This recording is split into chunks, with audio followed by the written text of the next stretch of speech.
Hello everyone, and welcome back to another episode, another week indeed of the Damage Report under lockdown. And it being Monday, you know who we decided to bring back on the show? Francesca Fiorentini. How's it going, Francesca? Hello, buongiorno, come vai? We are very glad to have you here, in English or in Italian, Sure. whatever. But glad to have you here. And, glad to have everyone who's already in the chat. Hopefully you've already hit the like button. Many of you already have. And, Rochelle, I did read your comment. So you're welcome. But anyway, please Yeah, hit that like button. Rochelle. Exactly. She had a request for me to read it. Anyway, if you could hit the like button, if you could share the stream, that'd be great. Maybe tweet it out. I don't know. People seem to be using the Twitter. It seems to be catching on. And Abondanza. There's Dute sent a message to you. Okay, all the rest of this stream will be incredibly Mediterranean. Let's go in that direction. But anyway, we have a lot that we're going to be talking about through the course of this hour. We have footage from over the weekend of someone, this time not a cop, using their vehicle as a weapon. We've got the Dems coming out with their police reform bill. We're going to be giving our impressions of what's in it, what's not in it. The reopening, how's that looking so far? And a little bit of some excitement in the polls happening over the past day. We'll be talking about that. And also, we've been waiting for an opportunity, an excuse to talk about Harry Potter. And I think we've found it. So we're going to be talking about that as well. And so if you're already commenting along, sending super chats, as many of you are, thank you for doing that. We will be responding to those as the stream goes on. I see right now that Tina says John Oliver got really real last night. Did you see John Oliver last night? I don't know if you're much of a fan. It was good. It was entirely on... Oh, yeah? It was entirely on the police, their history, reform, and why reform has been so difficult. It was great. It's exactly why I like John Oliver. I know that it's like controversial to like him. You're supposed to hate him. I don't get it. I just don't get it. You're not supposed to hate him, but have you seen Newsbroke? Yeah. It's a great show. Well, look, it's hosted by a great host. It is. And she's talked about police reform as well. She has. She has. What I like to say about John Oliver is that he hopes to someday be Newsbroke. Effectively. Yes, indeed. Yes. Indeed. Although, as he mentioned, he had a full episode on police brutality 6 years ago. Come on, Newsbroke. Where were you 6 years ago? 2016. Yeah. Anyway. But yes, everyone follow Newsbroke as well. And also the Bitchuation Room. Yeah, that's my podcast. I didn't mean to make this about me. We're there. That's where we are. Wow, so anyway, listen to the Bitchuation Room. Do it. Exactly, do it. And you'll hear Francesca. And theoretically me someday. I keep hearing, someday me. We'll see how you do, kid. Yeah. We'll see how you do with this. Okay. Well, with that, feel free to continue commenting along. We are going to jump into the first story because there are about a million things we need to talk about. So let's do it. Over the weekend in Seattle, another person who apparently... not interested in these protests that are going on, decided to take their opinion, translate it into murderous violence, and attempted to run down a bunch of protesters with their vehicle. They also, as a backup plan, had a gun, and when a number of heroic people tried to get to the car to stop it from continuing to hit people, opened fire on the crowd. Here's a bit of Facebook Live footage. You'll be able to see the car, thankfully not hitting anyone, and then being swarmed by people. That man at the driver's side window was shot in the arm by this madman, this, let's just say, domestic terrorist. They try to run their car through a bunch of people. That's what terrorists do internationally. And immediately after that, you can also see the individual gets out of the car, brandishing the gun, which looks like either a massive pistol, or honestly, from this distance, it looks like he's holding an Uzi or something like that. I assume it's a large pistol. And wanders into the crowd. And there's so many people that initially he appears to get away. Now, apparently, he not only drove through the crowd, but first he had to go through a police barricade to do so. He then walked up to a line of riot police who casually took him into custody. The same sort of casual reaction that I'm sure they had for everyone at the protest that day. This is absolutely unbelievable. I mean, I think this is the same day, right, that Seattle police have been tear gassing. I mean, on some like Syrian civil war level amount all of the protesters who have been peacefully assembling there in Seattle just to disperse them. And then this happens. Like, if the cops are good for anything, wouldn't it be to protect people who are exercising peacefully their First Amendment rights from a crazed lunatic who's armed and dangerous? Mm-hmm. You'd think, but oh yeah, he's white. And I think this is the what I hope we can all envision in the coming days. I mean, so much has happened, John, in the last week since we've talked on this front. There's been, reforms that have been enacted by the police themselves, right? And we know that it's not enough. But one thing that I hope is, I think, look, the right to demonstrate will always be there, and we need to protect that. And you know who needs to protect that? Is unarmed police officers. Mm-hmm. They should be protecting the protesters from someone like that, not actually joining in brutalizing them. Yeah. Yeah, and it just mad. Like, there was I think it was referenced on the show by Brett a couple of weeks ago. There's an old Eddie Izzard joke about how when you've killed like one person, it's this tragedy. When you've killed enough people, it's like, well, you must wake up very early in the morning. Like, we can't even process it. In the same way, if you're like, you've counterfeited a 20, or if you're selling loose cigarettes, they brutalize you. But if you've just shot a bunch of people, it's like they're almost like, well, I guess that is very impressive. Let's bring this person in. And always peacefully. Always the gunmen get brought in so peacefully. But anyway, the person has been taken in. I imagine they're going to be spending a lot of time in prison. I would hope so, because they not only tried to run over people, they then shot an individual. That person appears to be okay at this point. And by the way, thank you to that person, because it takes a lot of courage to try to rush to stop this person, because he had stopped his car, but he could have jammed on the gas again and run people down. But these individuals tried to stop them. It was a heroic act that unfortunately got one of them shot. Anyway, but yeah, as you say, a lot has obviously been happening. This is the video of, I guess, the violence that we're going to play, but we know that within the last week, there was a 22-year-old college student, I think, that died after being, I think, tear gassed. It might have been pepper spray, but had asthma and died. These are less lethal, but still incredibly dangerous. And the wanton use of them is going, like, a certain percentage of the population has asthma. And if this can cause a deadly reaction, and you just willy-nilly throw it into crowds, or as many videos have made clear, cops driving down the road past protesters, just casually spraying them as they go by, like you might, knock a mailbox over with a baseball bat, it's going to have these sorts of outcomes. Yeah. And again, this is something we have to keep remembering, is that, chemical weapons, tear gas is a chemical weapon, and chemical weapons were outlawed by the Geneva Conventions. Mm-hmm. And the U.S. loves to uphold the Geneva Conventions when it comes to other countries, but never when it comes to our own, right? We've utilized everything from Agent Orange to white phosphorus in Iraq to tear gas in so many instances. And remember, it's not just using it against our own populations, but weapons dealers and these manufacturers who we also have to target, who are selling them internationally. To the, whenever if we want to condemn China for cracking down on the Hong Kong protesters, obviously we do, because we believe in freedom of speech. But I'm saying if our government wants to, well, then they have to ask who's selling them those kinds of weaponry to begin with. The U.S.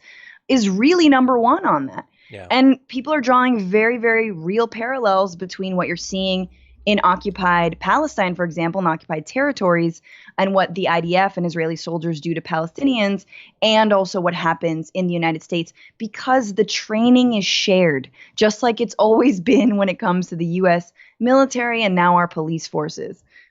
Yeah, 100%. We are receiving word, though. You made reference to chemical weapons. I got a message from Bill Barr that these are not chemicals.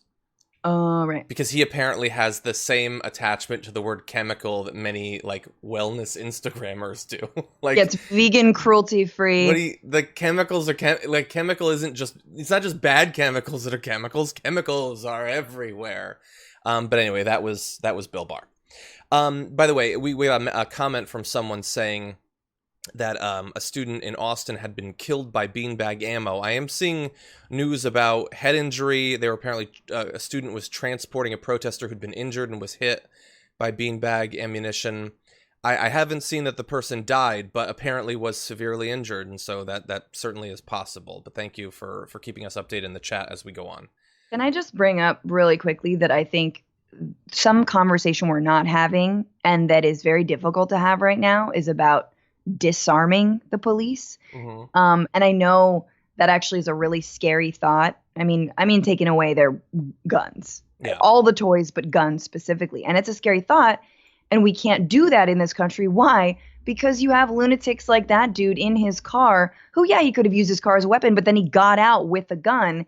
And once again, as we've talked about, on TYT and on the Damage Report all the time, the number of mass shootings, the fact that we can't get any reform when it comes to gun control at all, even the most minimal is fought. Yeah. So it goes hand in hand with, the March for Our Lives and the people and the mothers and everyone who's been working to demilitarize our society. We also have to demilitarize the police. We need to talk about a relatively new show called the Republic, or UNFTR. As a Young Turks fan, you already know that the government, the media, and corporations are constantly peddling lies that serve the interests of the rich and powerful. But now there's a podcast dedicated to unraveling those lies, debunking the conventional wisdom. In each episode of the Republic, or UNFTR, the host delves into a different historical episode or topic that's generally misunderstood or purposely obfuscated by the so-called powers that be, featuring in-depth research, razor-sharp commentary, and just the right amount of vulgarity. The UNFTR podcast takes a sledgehammer to what you thought you knew about some of the nation's most sacred historical cows. But don't just take my word for it. The New York Times described UNFTR as consistently compelling and educational, aiming to challenge conventional wisdom and upend the historical narratives that were taught in school. For as the great philosopher Yoda once put it, "You must unlearn what you have learned." And that's true whether you're in Jedi training or you're uprooting and exposing all the propaganda and disinformation you've been fed over the course of your lifetime. So search for UNFTR in your podcast app today and get ready to get informed, angered, and entertained all at the same time.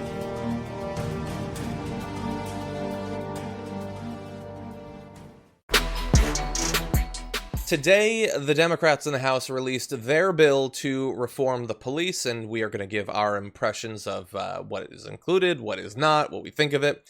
Francesca, here are some of what the bill includes. Provides federal funding for racial bias training, creates a national misconduct registry for officers to ensure officers with lengthy and questionable records can simply change departments to avoid accountability, and reform qualified immunity laws to make it easier to prosecute police and other government agent misconduct. We're going to stop there for a second. There is more. What's interesting is some of that, we were talking earlier about the John Oliver episode last night. Some of that is what he had been pushing for, like removing the qualified immunity.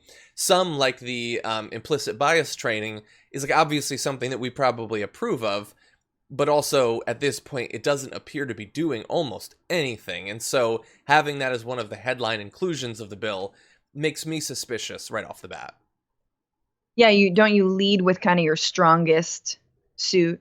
That doesn't feel strong. It's like, oh, we're gonna watch a video and have a school assembly about how racism exists. Yeah. There was a tweet. It was one of the MSNBC hosts. I forget exactly which, but said no amount of training has ever turned a bad person into a good person. Effectively about that. And I thought, well, I don't know if that's 100% true, but yeah, probably largely. By the time you, as a police officer, get to this bias training, you're kind of who you are at that point. Maybe it'll make you aware of a few things, but it's certainly, like, these have become more common over the past few years, and it doesn't seem like that has fixed everything. Right. I mean, what are we talking? Are we talking like ethnic studies, like 4 years, receive a little degree, Are we reading Michelle Alexander's A New Jim Crow? Like, how deep are we going here? Are we like doing some community racial justice organizing, like a little internship, for 6 months before you can be a police officer? These are lists. That's my wish list. But something tells me that that's not part of it. Yeah, no, I don't think they go just that far just yet. But there is more. Let's continue. Requires state and local law enforcement agencies to report use of force incidents to the Justice Department. Bans chokeholds and no-knock warrants in drug cases at the federal level. Incentivize local departments to adopt similar measures by withholding funding for those that don't. So hypothetically, that last bit obviously is tied into both Floyd and also Taylor, those two cases. And again, there will be a little bit more. Some of these are perfectly fine reforms to make, and maybe you could have been pushing for this, not just as the result of weeks of protest. I would guess that so far what's been included is probably not going to completely reassure many of the people that feel like a far deeper, more structural rebooting of law enforcement in America is necessary. They're probably looking for a little bit more than banning chokeholds at this point, especially since you have areas around the country where they are banned and they are still used and people die from them and the cops get away with it. So a ban, like if the unions can still do all of the things they do, a ban doesn't reassure me that it's going to stop people from being choked out on the streets. Absolutely. I think that's the main point. Look, police reform in any way, shape, or form is difficult. And these things are absolutely reforms that should be lifted up and passed. But yesterday, 10 years ago, these are no-brainers. And I think you're seeing this new movement who has joined a movement that's already been there, is not content with just some of these really, really toothless reforms. They want bigger than that. And they know we're not stupid, right? We understand that police unions do funnel a whole lot of money into city councils, and then city councils, hey, they approve giant budgets for them. Yeah. We also know that unless you're taking away these cops' toys, then we're still going to be brutalized by them, right? What I do think is good is that if there are consequences, they can be examples, and I think that is really important. So yes, if you have to report a use of force to the Justice Department, that's huge. If you have to not just shuffle around police officers who are charged with misconduct, that's huge. But there's so much more that can be done. And I think following the money is really, really part of that. Yeah. Yeah. And when you mention the toys, I mean, there's a lot of aspects to that, obviously. But like, isn't it weird how it's been weeks of protests. The cops have been firing off tear gas and pepper balls and all that stuff. And I haven't heard of one report of like a police department saying, we've run out of tear gas. Like, how much did we run out of as a country over the past few months? But so far, they've been fine with their munitions, basically. They seem to have pretty good stockpiles. It's also just so cruel. I'm sorry. Do you know what tear gas does? You're just like dripping. I'll talk about droplets dripping from your mouth and your nose and your eyes. I mean, it is everything. It feels like it's stinging you. Even when you're 3 blocks away, you can start to feel it. I think people who've got allergies, who are just in the vicinity of tear gas, can feel it. Like, we're in a pandemic and you're tear gassing people? Yeah. Really? 100%. Yeah. Yeah. As I've mentioned on the show, my co-host of True North, the docuseries I did, covering protests in Palestine, some tear gas got trapped under her contact lens and she lost some of the vision in her eye permanently as a result of it. That's what happens. So sort of to this effect, a little bit more of what's in it. The package would mandate the use of body cameras nationwide, which I will just say, I would have imagined at the beginning years ago that would have solved a lot more of the problem. Let's acknowledge it does not. Like, it provides us a window into what happens, but cops very often turn them off. They don't seem to face consequences when they turn them off. And simply seeing what happens for many Americans on juries and things like that, they don't care. So it provides more of a window into what's going on, but clearly not a solution by itself. But that bill would also ban military-style weapons for police. I would like to see a list of what that includes and what that does not include. See, that is very, very key. I mean, if we're banning military weapons for police, let's also ban them for civilians. I mean, I'm just trying to link, once again, we need to demilitarize our whole society. But of course, police have a special responsibility to not brutalize us. Yeah.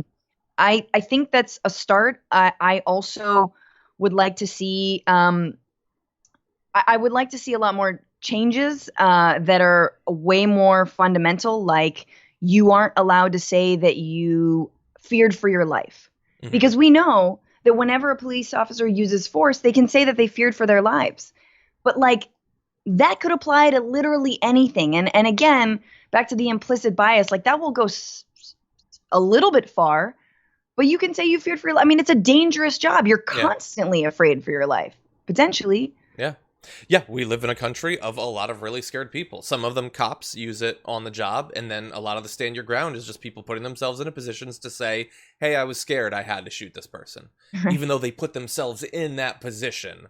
So they weren't scared when they grabbed the gun and ran to the place, but once they got there, gripped by fear. Finally, in the bill, it also includes a version of the bill we'd been talking about recently that makes lynching a federal hate crime that Rand Paul has such a problem with. And I also saw, I mean, there's like press conferences going on. That'll come out. We'll talk about it on tomorrow's show. Pelosi asked about the push to defund the police, notes that police have to deal with various mental health and education issues that go beyond their purview, and said, quote, we could rebalance some of our funding to address those issues more directly. So here's the thing. Wow. Some of these changes are perfectly, I'll believe it when I see it. Some of the changes are perfectly fine, sure, but the goal here should not be, and by the way, isn't, so good luck trying to just take this bill and assume that that's going to end all this, to take like a couple of like things around the edges of the police and tweak them a bit and provide some new limitations. That is not going to change the fundamental problems because the problems are fundamental.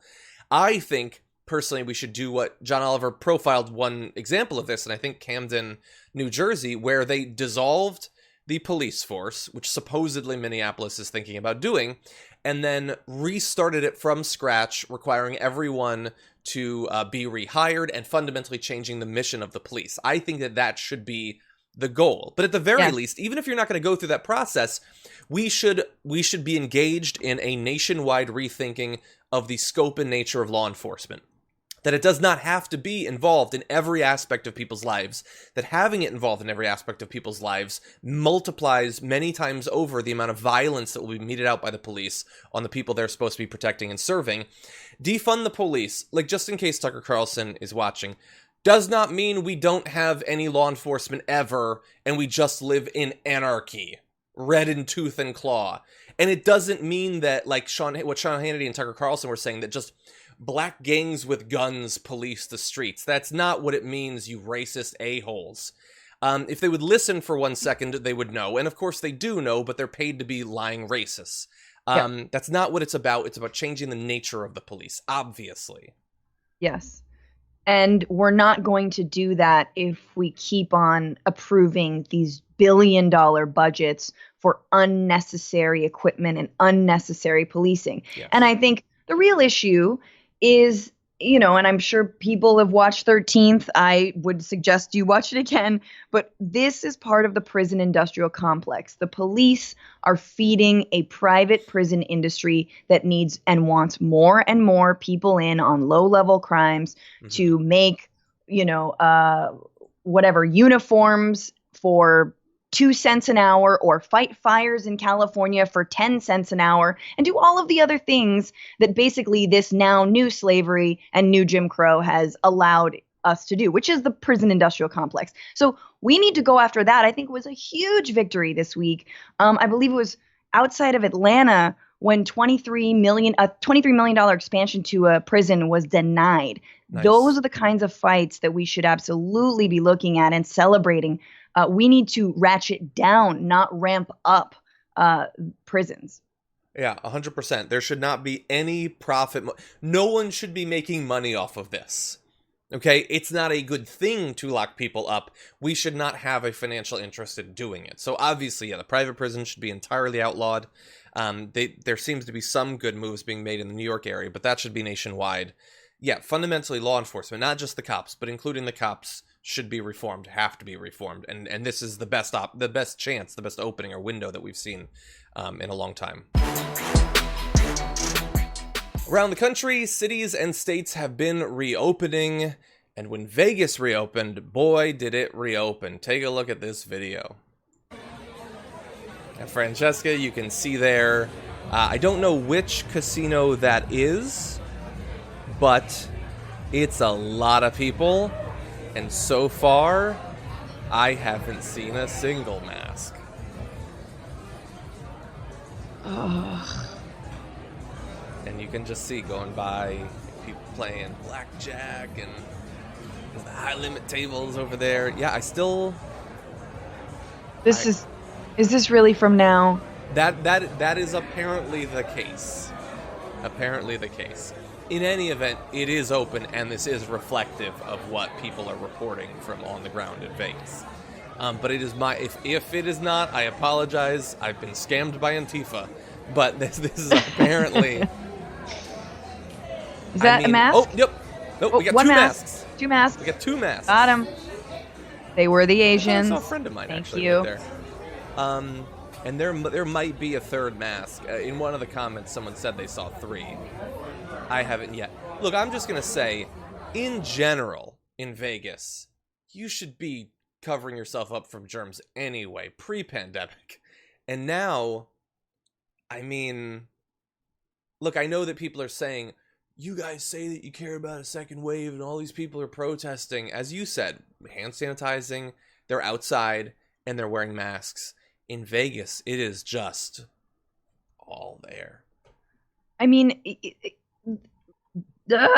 casinos are not essential, for the love of God, okay? Craps Can isn't all essential? of these... What? Craps? No, it's not essential? No, dude. It's on your phone. Download the phone game, you dumb idiot. But I guess we have to make all of these Trumpian tycoons even more money, which they did get bailout money because casinos could apply for it, and I'm sure received it. Like, I've seen more distancing at Walmart, which is saying a lot. Like, a little, a lot. I don't know. Walmart's terrible is what I'm saying. I've, seen more social distancing from mom and pop shops who can't afford really to social distance because they actually need the money. They want more people in, but they're following guidelines. This is absolutely ridiculous. There is no comparison to protests outside. And it is striking that they would not regulate something like that. Yeah. Yeah. So good and bad news here. So first, the bad news is that if you go to Vegas, I need you to understand that not only apparently is virtually no one wearing a mask or socially distancing, but you have every one of those people is self-selected based on their willingness to accept great risks and make perhaps poor decisions. So maybe all of them avoided going or canceled their trip if they felt a bit sick, but maybe they're risk takers. On the other hand, the good news is the only people that go to casinos in Vegas are people who live in Vegas. So this isn't going to spread all over the country or anything. So that's good news. We do have that going for us.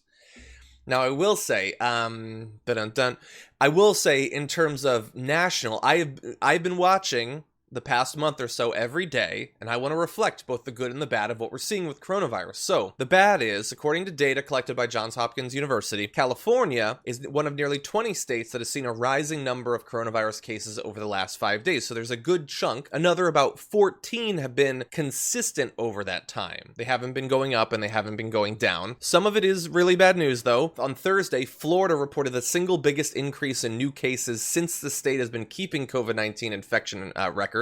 Earlier this week, Florida had its biggest one-day spike in 6 weeks. Now, that's what we know. Now, Florida is one of the states that has been, pulling a little bit of tricky-pizzicky stuff to hide their numbers. That has become pretty common. Georgia and Texas have done that. There are a number of states that have inexplicably had a lot of people die of pneumonia, over and above the number that normally die each year. That seems a little bit weird.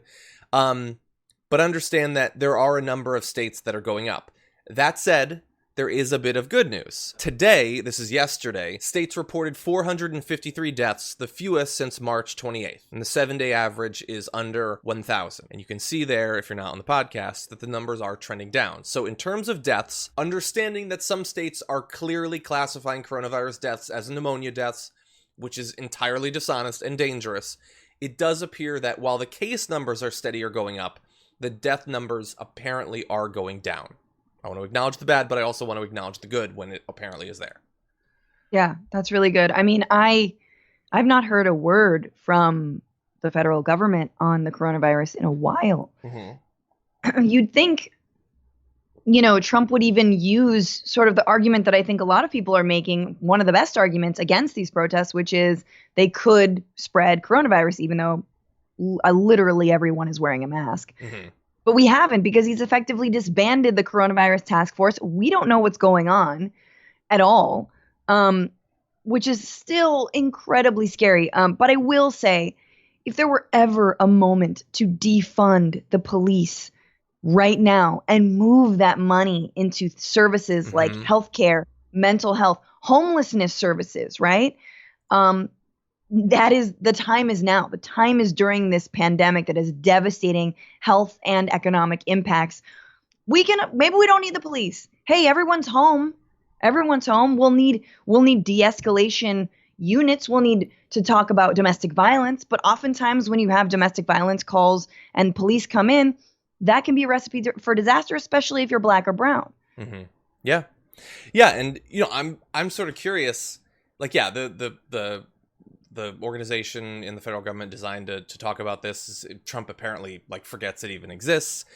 He doesn't care about this. I read an article that the GOP has lost its appetite for more aid.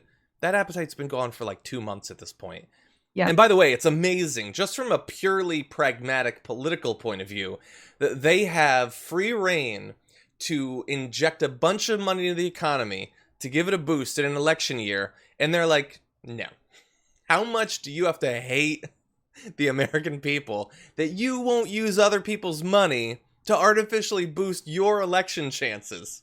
It's amazing. And in terms of the police, I'm curious. This is a sort of informal poll.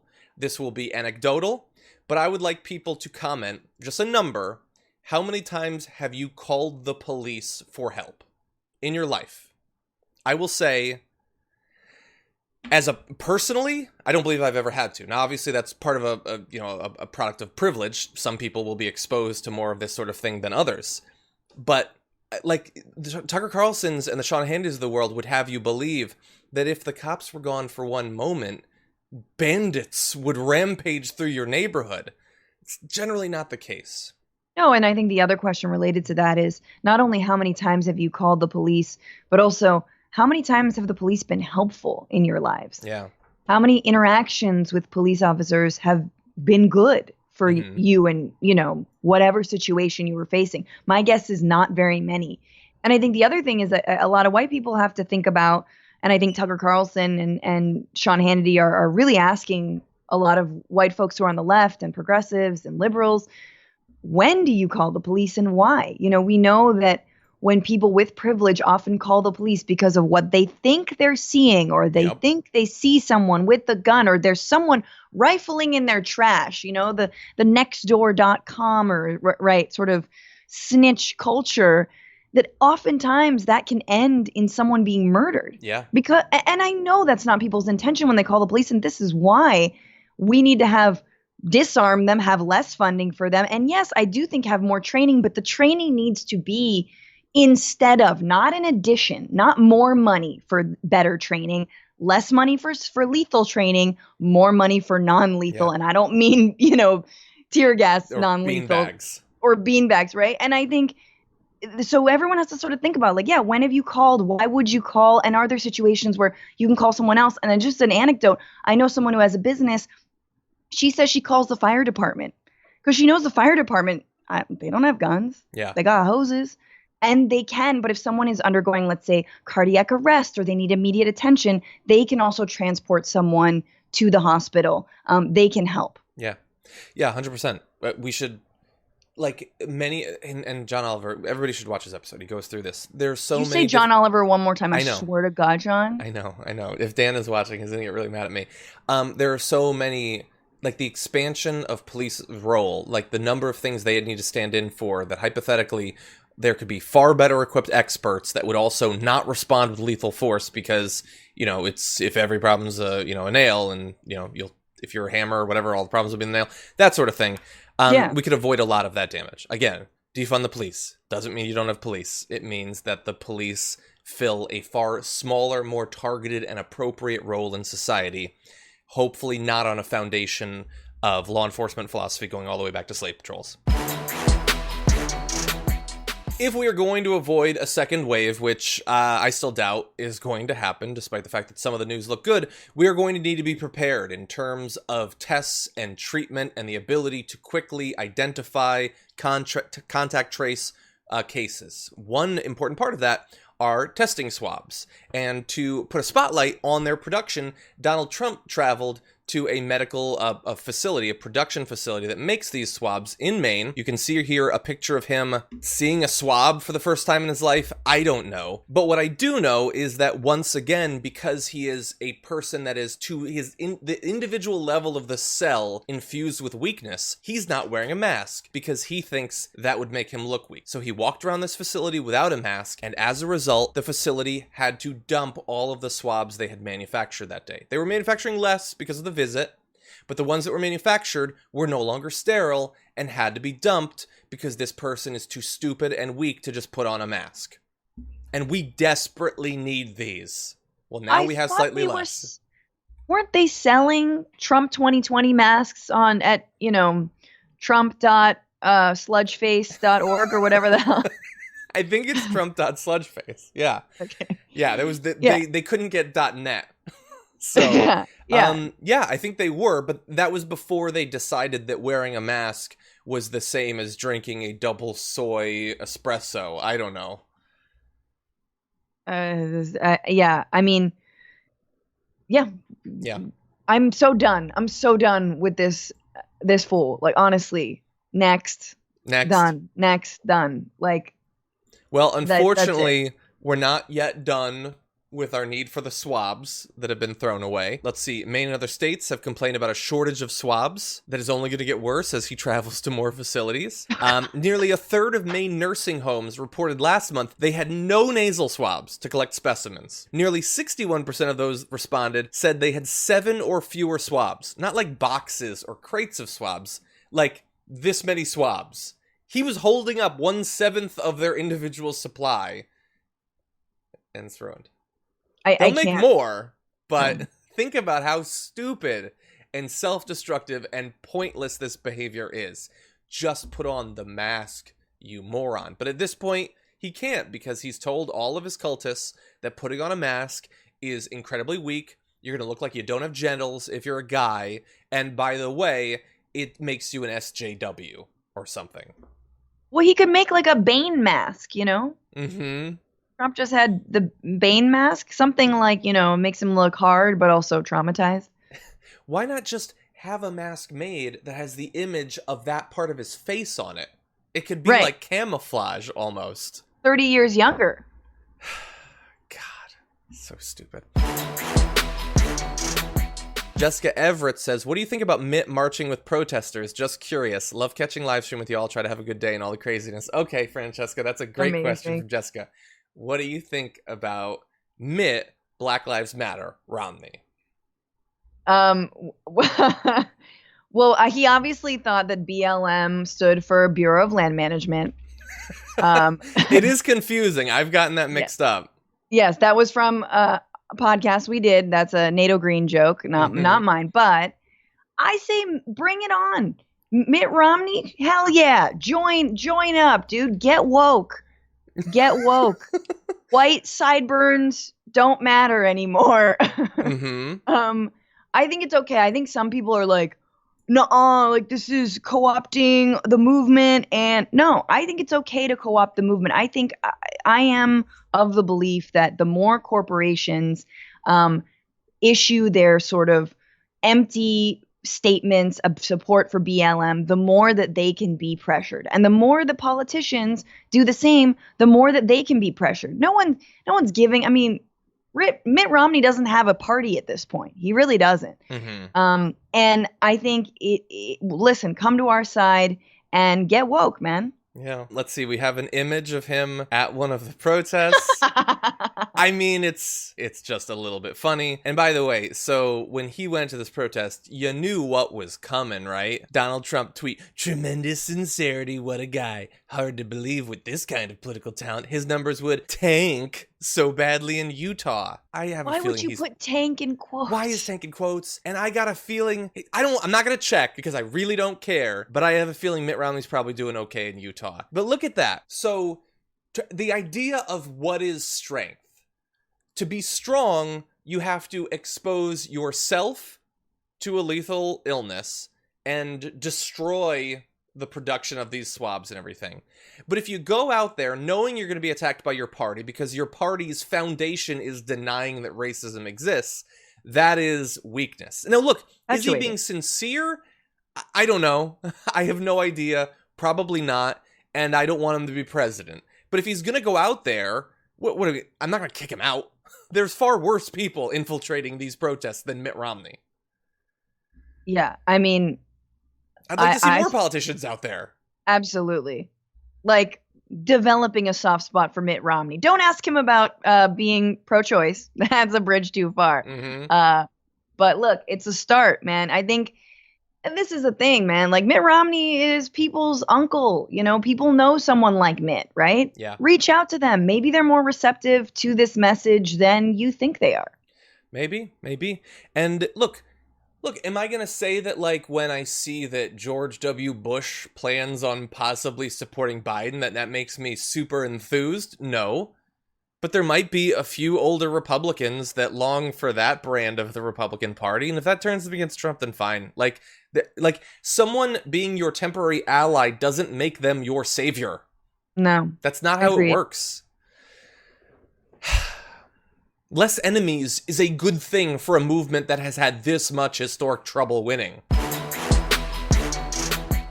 Donald Trump, outwardly, in public, very confident about his chances. He recently said while talking to Fox News that he's confident about the polls, and the polls that showed him down in 2016, after all, he won every state.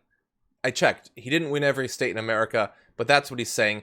Privately, though, apparently not so confident. The president, West Wing advisors, and campaign aides have grown increasingly concerned about his re-election chances as they've watched Trump's standing take a pummeling, first on his handling of the coronavirus pandemic, which he forgets even exists now, and now during a nationwide protest against racial injustice. His allies worry the president has achieved something his November foe had been unable to do, igniting enthusiasm in a Democratic Party base that's been lukewarm to Joe Biden so far. And so we're gonna show you some polls. So let's see. We've got right now, CNN released a poll today with Trump down 14, bear that in mind, and Biden is up to a 12-point lead in Michigan right now. Now, as we always say, these are polls that are a long way out, and bear in mind, I looked back in 2016, the same pollster in Michigan in March, so it's not quite the same thing, had Hillary Clinton up by 10, and she ended up losing that state. So bear that in mind, full context. But Trump doesn't want to be down by 12 right now in this poll. That's all I'm saying. With apparently no plan whatsoever to get himself out of the hole. No, absolutely not. And I think we know that Trump will fumble any opportunity that he could use to his advantage. He could somehow, I don't know, Stephen Miller could like smoke some sativa and like write him a good speech that like isn't like Nazi sounding, and maybe he could win over some young African-American voters. I don't know, but and maybe some like moderate conservatives, right, who might be like, well, I believe more in Republican view of the economy or whatever it is, but he's completely bungled that. He's completely lost that, both on coronavirus and on these protests. He is out of touch with reality. And so ultimately we are getting, okay, do you believe in the president's reality? And do you believe in a fascistic militarized takeover of the United States? Ironically, the people who support him would be like, Obama was a socialist who wanted a fascistic takeover of the United States. Or do you have feet on the ground? Are you like, are you here and now? Are you not nuts? Do you, 1 + 1 is still 2, etc. Yeah. And that's the choice. And I think you're going to see, and I do dispute a lot of the Republican polls or like X amount of Republicans still support Trump. Yeah, because I think there are fewer Republicans. Like, I'd like to see how many people still identify with the Republican Party after 3.5 years of Trump. Yeah, it's got to be low. Certainly his approval rating is. Yeah, I love that you point out the weird hypocrisy on fearing the takeover. Like, I remember not too many years ago, back before Trump, there were the Jade Helm military exercise in Texas that Alex Jones was sure was the UN taking over the whole country. Some Republican politicians said we're all going to be forced to live in hobbit homes. You might remember that. Oh my God, and now, force me. Yeah, that would be amazing. Now they're all over. The military's everywhere. Totally fine. Totally cool. Should happen. Weird how that works. But anyway, in terms of what Trump has on the docket to try to recover, he has some lines of attack he plans on rolling out. So Joe Biden's ties to China, which the White House blames for the spread of the pandemic, even though initially they were so complimentary of China. And it's going to be hard because Joe Biden is fear-mongering around China as much as Trump is these days, so that's great. You also have Hunter Biden, whom aides believe can be painted as a symbol of corruption. I mean, maybe that'll work, and who knows what's going to happen in a few months. But man, they still think that that's what's like on the front of everyone's mind across America. Like, we're worried about will we ever be able to go back to work? Yep. Like, you think like I care about the BS about Hunter Biden? Like, I don't care. Will I be evicted? When is unemployment running out? So I'm gonna lose my house because like they temporarily can't take my home, but I still lost all the money, and you guys aren't doing anything to help me. You've lost an appetite for more aid. And then they have Biden's support for the 1994 crime bill, which is obviously, I get what you're saying, but you've also done everything you can to create the sort of environment that is going to minimize the impact of that and other horrific pieces of legislation that Biden has supported, because you are pitching yourself as the boot on the neck of African Americans across the country. Like, maybe if you were to extend a hand, maybe march like Mitt Romney is, and then bring up the crime bill, that might seem a little bit less hypocritical, but you're making it impossible for yourself to do that. Right. And I do think that it makes you wonder what the Republicans have up their sleeve, right? And we all know that they are doing everything they can to prevent any more funding going into voting by mail, right? Mm-hmm. And that the long lines, the coronavirus, all of those things will be prohibitive on election day. And I, always think of John Pilger, I believe, who, writes on election stealing and in the United States, right? And gerrymandering, et cetera. And he always talks about overwhelming the steal. You have to overwhelm the steal. There was absolutely voter machines that flipped votes in 2008 and same in 2012. There was gerrymandering. There was gerrymandering is on a different level, but there was a lot of chicanery, and you have to overwhelm it. You have to overwhelm the steal. We have to translate this energy to the voting booths and beyond. This is not just hey, just vote. No. This moment and this movement, when it comes to police violence, extends, beyond party. It's bipartisan. But right now, it's very clear we need to send this mofo packing, and we have no other option. And yeah, I would rather have Biden as my adversary than Trump. 100%. Yes. Yeah.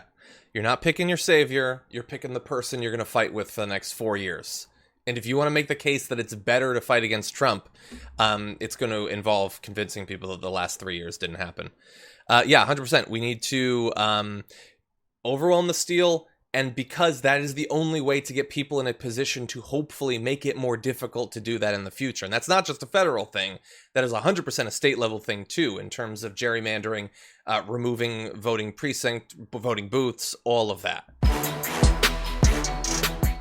Across America, protests are raging. Around the world, there are protests around this, and people are still dealing with the pandemic, which is still very much a concern. And so, of course, this was the perfect moment for author J.K. Rowling to start attacking trans people. So this is what she had to say in a tweet. She's talking about an article about trans rights, and she says, people who menstruate, she's quoting, I'm sure there used to be a word for those people. Someone help me out. Wumben, Wimpund, Wumud, opinion, creating a more equal post-COVID-19 world for people who menstruate. So what is bothering her today is that they use the expression people who menstruate rather than trying to pretend that trans women don't exist. J.K. Rowling, incredibly wealthy person, really tuned in to what's going on around the world. Yeah, I mean, this is the thing. This article that she brings up isn't even about trans rights. She's just mad that the phrase You're right. people it's who not. menstruate was used. Yeah, so it's even more Right. sort of like searching for a reason to be upset. And that's the thing. It's like when it comes to trans rights and inclusivity and language inclusivity, like if you're mad that people are using people who menstruate instead of women, then that's on you. Like that, when you get mad at inclusivity, you're kind of you're like 2 hops away from the people who are like, well, James Bond isn't white. You could never have Idris Elba. Inclusivity is wrong. You know, you're just there. And listen, I get she doesn't want us to not ever use the word women again. But trans rights and trans inclusivity has nothing to do with abolishing the word women. In fact, it has to do with sort of expanding our definitions of women. Mm-hmm. And she's and again, it's a very okay boomer moment from J.K. Rowling. And I also, last point, if we want to expand the definition of people who menstruate, like if I want to like get some sympathy from more people about what it is to menstruate, like don't take that away from me. Like that's a good thing. That helps all women out, right? It's like, yeah, people who menstruate. Because some men menstruate. So it's like, I want more of that. I don't want less of that. I want more people to understand what it's like to bleed every month. I agree. I will just say that she appears to be one of, there's a class of people, and they may not realize this is true of them, but psychologically, perhaps the most distinctive thing about them is that the trans community, the trans experience, breaks their brain. Yes. And there are some people that they'll never get past that. And so this is someone who writes about mythical creatures all the time. She writes about goblins and stuff. She writes about goblins. Which I respect. I want a career where I write about goblins. But like, yeah, her and like you watch Ben Shapiro. That guy talks about the trans community more than literally any trans person I've known in my life. Like there are just some people who it gets in their brain and they can't stop thinking about it. They will never talk to an individual from the community to understand it. They don't want that because it's sort of like hate watching. They just want to think about it and dwell on it and attack it. And it bothers them so much that this group isn't being openly attacked anymore. And the thing is, J.K. Rowling, she thinks of herself, obviously, as everyone does. Nobody is the villain of their own story. She went on to say, the idea that women like me, who've been empathetic to trans people for decades, yeah, I'm really getting that, feeling kinship because they're vulnerable in the same way as women, i.e. to male violence, hate trans people because they think sex is real and has lived consequences, is nonsense. It's not up to you. You don't get to say what qualifies as empathy for a community you're not a part of. And that is asking you, stop attacking us constantly. It's not up to you. It's not up to me. It's not up to Francesca. It's up to them to say what qualifies as empathy. And being triggered by an article that uses the phrase people who menstruate is not empathetic at all. I read the entire article. Oh, yeah. The only reason it's an article about, providing menstrual like services and necessities during COVID-19, right? Getting like free access to tampons, pads, etc. And then it mentions, women, trans people, and other non-binary people who menstruate. That's it. That's the only reference. This really wasn't about trans people. And so when you're triggered like that, once again, the problem is you. Yeah. And I want to read just a few. This obviously took over Twitter. I want to read just a few of the responses to it. Some serious, some not. The first not serious, Cam Caskey tweeted, "Deletus tweeto," which I just thought was great. It's basically a spell. I know you don't read it, but it's pretty good. And then some were incredibly serious. So one individual said, "I decided not to kill myself because I wanted to know how Harry's story ended. For a long time, that was all that kept me alive. Until I met my husband who helped me learn to love myself and to want to live. You just insulted him to my face. I hate you." And there were so many people with things like that. And obviously, look, her attacks against the trans community is not the only issue. Her weird co-opting of the gay experience to imply that a character that was never explicitly gay was gay to get cred, even though you never actually did it in the books, let alone the bizarre racial stereotyping and anti-Semitic stereotyping in Harry Potter. Look, I love Harry Potter. I think the books are great, but they obviously have some massive blind spots that she continues to refuse to admit. I want to say just one more thing. While she obviously has some issues, Hermione Granger years ago wore a shirt that just said trans rights are human rights. And so not everyone's a villain in this story. Emma Watson is awesome. Once or twice before on the show, we've talked about the plight of the most trafficked animal on the planet, the pangolin. And if you can believe it, the situation over the past few months, I should say, while it's obviously gotten a lot rougher for humans, it's also gotten pretty bad for them. And joining us now to talk about the current situation, how it intersects with the pandemic, as well as what's being done to protect this much targeted animal, the co-founder of Animalia, James Veraldi, joins us now. James, welcome to the show. Thank you. Glad to have you here. Before we get launched into it, a lot of people are not going to be familiar with this animal species. Can you tell us a little bit about why it's in the position it's in right now, why it's being so targeted internationally? Sure. The pangolin poaching has been going on for a long time. The meat of a pangolin is one half of it. The scales are the other part of it. The meat has been, commonly consumed in both African and Asian cultures for a long time. The scales have been used in a lot of traditional African and Asian medicines, particularly Asian medicines and Chinese medicines. And I think the reason you're seeing such a big spike is as we've cracked down successfully, although still a lot of work to do on things like ivory and rhino horns. Pangolins have they haven't had the same protection. They're a lot harder to protect, which we can talk about for different reasons. You've seen them kind of fill some of that gap. But to be clear, they've been poached for a long time. They've been used in a lot of traditional ways in a long time. But I think with the crackdown of other species and materials, you're seeing pangolins spike. Why exactly do you think that protections for them haven't taken off? Like you hear people talk about elephants, they talk about rhinos and things like that. Is it because they're smaller? Is it because I would guess a lot of people aren't even aware that this species exists, and it seems bizarre to me because just superficially they're incredibly cute. That seems like the sort of thing that usually gets humans invested in a species. But while there's been a number of different documentaries and films made about this, there's organizations that work in this area. Do you see progress on raising awareness about this? Yeah, I mean, there's definitely progress, but to answer your question of why, kind of all the above that you pointed to. So on one hand, on the conservation and the field work, pangolins are very, very hard to locate. They're solitary animals.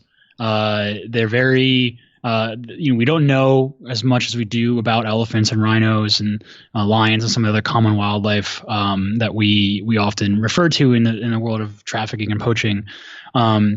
They're very reclusive. They're very shy. And the reason poachers have such an easy time sort of trapping them and finding them, where conservationists have a harder time, is because they use traps and harmful things that, because obviously they don't care about the pangolin's welfare. So they can set up a lot of snare traps and things like that. Conservationists can't use the same techniques. And so by nature, poachers have an easier time getting to pangolins than conservationists. And then on the other side of it is funding. They have not been as celebrated from a media standpoint. They aren't as widely known. There aren't as many dollars that go around. A lot of people donate to elephant rescue, rhino rescue, because those animals have been in our pop culture. They've been in our movies. They've been in our kids' books. They're sort of ingrained in culture. Although I would argue that, elephants are ingrained in culture because a lot of the abuse and captivity as well. So it's a double-edged sword. But with pangolins, they're not as ingrained, especially in Western culture, where a lot of conservation funding comes from. And so as a result, there's not as much funding that has historically gone around either. But they are getting their moment. That is changing. We just held a digital pangolin conference that ended last week, and we're able to raise over $10,000 from that event.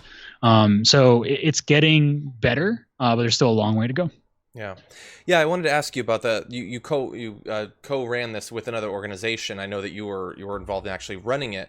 What is some of what was discussed? Are there new initiatives? Was it mainly designed to raise money, to raise awareness? What's some of what went on at the event? Yeah, it's a little bit of everything. So we had sessions talking about particularly sort of Pangolin 101 and the link to COVID-19, just sort of debunking any like the correct information, making sure people are aware of that. We had sessions around why the work in the field is so hard with pangolins. Wild Aid presented all the work they're doing to change cultures in China, working with big celebrities and influencers to sort of make it more taboo. We got to see rehabilitation work with actually live pangolins in 2 of the sessions, one in Nigeria, one in Singapore. So we had a kind of pretty good flavor of a lot of the, sort of different topics touching pangolins, just to give people more awareness of what's going on. Yeah. And you mentioned there the connection with the pandemic. So I'd read 1 or 2 articles about people appeared to believe that it was pangolins that had actually initiated the transfer of COVID-19 to humans. So far as we know, that's not based on anything accurate, right? Well, the possibility is based on accurate, and that's because there is a high percentage match in the RNA strand of the coronavirus with another coronavirus that has been found in pangolins. Whether or not we know that it was at some point it transferred from a wild species to humans, and whether it was a pangolin or whether it was a bat, whether it was a bat that bit a pangolin, that part of it, we don't have concrete evidence of. We might never. I mean, some of these, viruses in these pandemics, we never fully get the sort of, origin story totally correct. But we know it was transferred from wildlife. We know pangolins have that high match, and we know pangolins are consumed in wet markets such as the one in Wuhan. So we know it's a very high possibility, but it's not guaranteed. But there's a high possibility of it based on science. Okay, and is sort of the fear that if people came to associate this species that many of them are not going to have a wealth of information about with the pandemic, that there might be damage to the effort to get people to care about conservation and about ending the trafficking? Yeah, absolutely. Because what you don't want is people saying, okay, well, if pangolins are connected to this, let's get rid of pangolins. Yeah. Because that would be incredibly unjust in the sense that we should just get rid of pangolin trafficking. Mm-hmm. If we kept pangolins in the wild where they belong, where they do serve a role and value in their ecosystem, we would never have these issues to begin with. Yeah. And look, if we don't stop wildlife trafficking in general, we're gonna run into more pandemics. We're gonna deal with these things again and again. Yeah. If someone watching this wants to be involved in responsible conservation efforts to combat the trafficking, what are some of the things that they can do? Yeah, so they range, from all the way from just sharing the right information. Right. I mean, not everybody can donate. Not everybody can donate, money or time, or their skills. But you can always share. You can always make sure the right information is getting out there. The right organizations are getting support. The right messaging is out there. So that's step one. And you can take that all the way through action. You can take that through, supporting the organizations on the ground, the field workers, donating to ones that, you feel particularly attached to. There's also work just done. It all depends on where you are in the world. There's parts of the world where you can be part of changing the culture of the consumption of these of wildlife. And it's not that the U.S. is part of this issue as well. There are actually, pangolin cowboy boots made out of pangolin scales that are shipped and sent in the U.S. through black market means. And so it's also if you come across those, you need to denounce them. You need to sort of call them out. So there are things everybody can do. I had not been aware of that. That is really something. Well, James, I want to thank you for joining us and, fighting the good fight. Hopefully more people will become aware of this. I know there's obviously a lot going on, but we can't forget these ongoing, long-standing crises in the middle of the issues of the day. And we want to thank you for joining us. Absolutely. Thanks. Thank you.